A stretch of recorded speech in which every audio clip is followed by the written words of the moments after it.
উনি তো অনুপ্রবেশকারীদের এনে রাজ্যটাকে ভরে দিয়ে এই রাজ্যের জনসংখ্যার ভারসাম্যটাকেই নষ্ট করে দিতে চান। আর অন্তত বিজেপি ডিটেনশন ক্যাম্প করে সেই বিদেশি বাংলাদেশি মুসলিম অনুপ্রবেশকারীদের এই দেশ থেকে বিতাড়নের জন্য ডিটেনশন ক্যাম্পে নিয়ে ঢোকায়।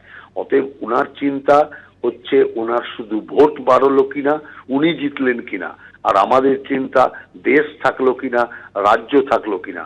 সেই জন্য পশ্চিম বাংলা বাংলাদেশ হয়ে যাক, তাতে ওনার কোনো চিন্তার কোনো কারণ নেই, উনি ভোটে জিতলেই হলো।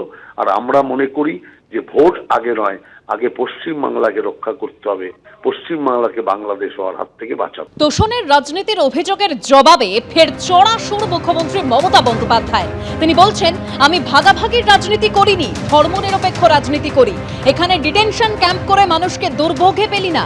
কেন্দ্রকে বলবো ব্রিটিশদের মতো জোর করে কিছু চাপিয়ে দেবেন না। ডিটেনশন ক্যাম্প নিয়ে কেন্দ্রকে তীব্র আক্রমণ মুখ্যমন্ত্রী মমতা বন্দ্যোপাধ্যায়। আমি কমিউনাল পলিটিক্স করি না, কিন্তু আমি সেকুলার পলিটিক্স করি। আমি সংবিধান মানি, তাই সর্বধর্মের সব মানুষকে সম্মান করি। বাংলার সবার জন্য মনে রাখবেন, নিশ্চিন্ত নিরাপত্তা। এখানে কোনো ডিটেনশন ক্যাম্প করে আমরা কাউকে দুর্ভোগের অরাজকতা সৃষ্টি করতে দিই না। বাংলার মানুষ বাংলায় ভালো থাকুন। আমরা যেমন অন্য রাজ্য নিয়ে ইন্টারফেয়ার করি না, তেমনি দয়া করে কেন্দ্রীয় সরকার আপনার কিছু বলার থাকলে রাজ্য সরকারকে বলবেন, কিন্তু আপনারা এমন কিছু হুলিয়া জারি করবেন না যেটা আগেকার দিনে ব্রিটিশ রাজারা করতো বা ব্রিটিশ শাসকরা করতো। ওটাকে আমরা বলি ইনস্ট্রাকশন, ফোর্সফুল ইনস্ট্রাকশন দেবেন না যাতে মানুষের ক্ষতি হয়।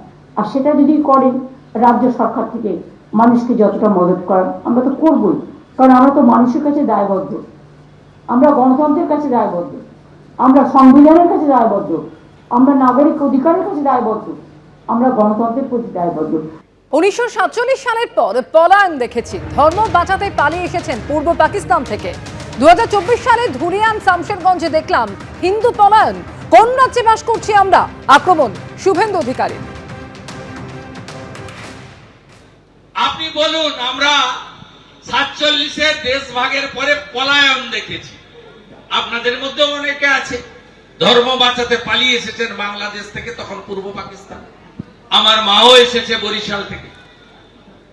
আমরা স্বাধীনতা 77 বছর পরে পশ্চিমবঙ্গে 2024-এ শীতের সময় দেখলাম ধুলিয়ান শামশেরগঞ্জে হিন্দু পলায়ন।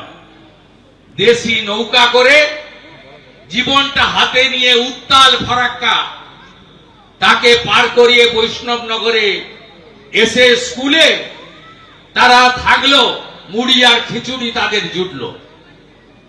এই হচ্ছে আমাদের পশ্চিমবঙ্গে, ভারতবর্ষে, যে ভারতবর্ষকে হিন্দুস্তান বলা হয়, সেখানকার হিন্দুদের অবস্থা মাত্র 11 মাস আগে এই ধুলিয়ানে আপনার কাছ থেকে 20 কিলোমিটার 25 কিলোমিটার দূরে। ভাবতে পারেন কোন রাষ্ট্রে বাস করছেন আপনি? মুর্শিদাবাদের বহরমপুরে পৌঁছেছেন মুখ্যমন্ত্রী মমতা বন্দ্যোপাধ্যায়। একাধিক কর্মসূচি রয়েছে তার। আগামীকাল মালদায় যাওয়ার সম্ভাবনা রয়েছে মুখ্যমন্ত্রী। এর আগে আজ নবান্নে রাজ্য সরকারের 14 বছরের উন্নয়নের খতিয়ান তুলে ধরেন মমতা বন্দ্যোপাধ্যায়, আর তারপর বহরমপুরে পৌঁছেছেন তিনি।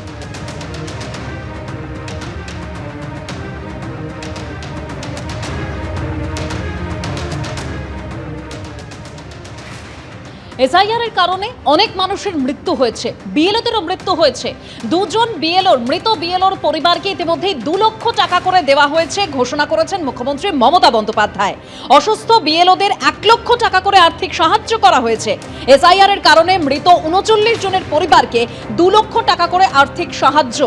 এসআইআর এর কারণে অসুস্থদের 1 লক্ষ টাকা করে আর্থিক সাহায্য ঘোষণা মুখ্যমন্ত্রীর।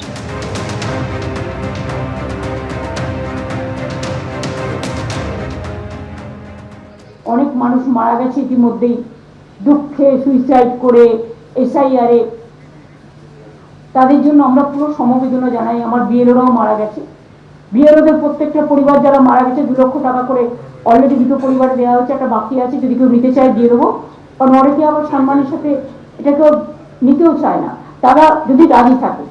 আর যারা অসুস্থ হয়ে হসপিটালে ভর্তি আছে 1 লক্ষ টাকা করে দিয়ে দাও।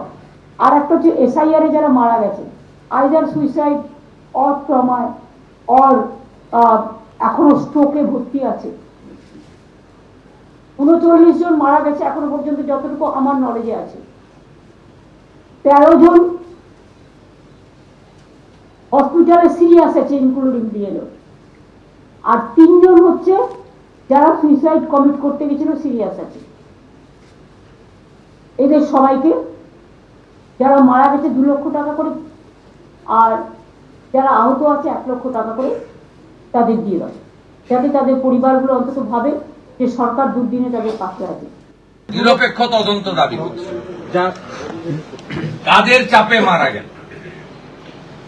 তৃণমূলের চাপে? মৃত অবৈধ ভুয়া ভোটার রাখার জন্য সবচেয়ে বেশি যদি কেউ চাপ দিয়ে থাকে, বিডিওরা চাপ দিয়েছে, তৃণমূলের নেতারা চাপ দিয়েছে। নিরপেক্ষ সংস্থাকে দিয়ে, সিটিং বিচারপতিকে দিয়ে তদন্ত করে কার চাপে যদি মারা যায়, সত্যি মিথ্যা আমি জানি না, এই সময়কালে কেউ অসুস্থ হয়েও মারা যেতে পারে। কোচবিহারে একজন দুর্ঘটনাতেও মারা গেছে, রোড অ্যাক্সিডেন্ট। আমি নিরপেক্ষ তদন্ত দাবি করছি। চাপ যদি কেউ দিয়ে থাকে, তৃণমূলের নেতারা দিয়েছে। চাপ যদি কেউ দিয়ে থাকে, দলদাস এক শ্রেণীর বিডিও যারা ERO আছেন তারা দিয়েছেন। ভারতীয় জনতা পার্টির সঙ্গে এর কোনো সম্পর্ক নেই। এবিপি আনন্দ, এগিয়ে থাকে, এগিয়ে রাখে।